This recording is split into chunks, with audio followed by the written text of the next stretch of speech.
This is the Bolocco test track in northern Italy, which is on a route between Milan and Turin. It's where most of Fiat's modern cars get tested, including Ferraris. They have the occasional Formula One car. We've just seen a Ferrari go by. But the car that's really creating the waves at the moment is this one, the new Alfa Giulietta, which is the most vital Alfa in the frame for the next few years, and the car that will take on the Focus, the Golf, and cars of that size. They've had two previous goes at the Giulietta, one in the 50s, which was a fantastic car, first volume car for Alfa. Second car in the 70s, early 80s, was by most assessment pretty rubbish. So this car's got a lot of measuring up to do.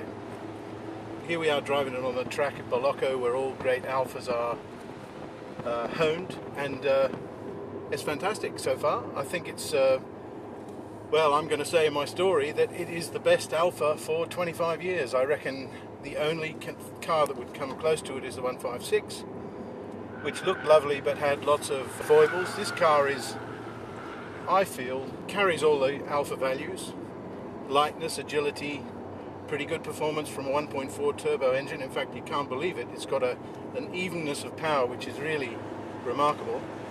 But it also has, you know, the manufacturing capability, the manufacturing quality of cars that it must compete with, like the Focus and the Golf in particular. And on top of that, of course, it has the magic of the name, which amazingly still counts for a great deal in buyers' circles. Alfa have tremendous hopes for this car, and I think on my earliest contact with the car, they're right to hope. It's a good thing. It handles beautifully.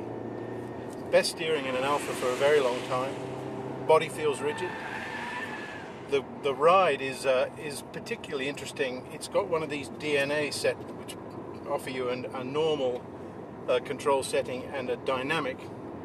The dynamic is very sporty, but the normal is good too. We've been through a load of Italian villages and over the potholes and things. It's been really good. I was surprised.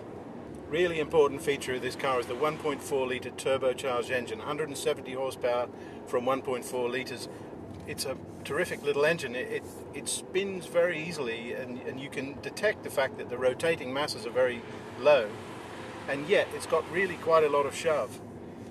At the moment, this car has a 6-speed manual gearbox, as you can see, but early next year it's going to get paddle shift, a PDK, a twin clutch gearbox, and that's going to make a further difference to it, I think. It's a real performance car driver's machine. There's going to be a model on top of this, but even the 170 goes very well, and I really think it's going to be great. But in the meantime, for people who like manual gearboxes, it really is a very easy gearbox. Not the quickest, but very nice mechanical feel, smooth in the hand, great big gear lever knobs so that you can grab it easily. It seems to move very nicely. I've been driving it all day and I've enjoyed it. It's really great.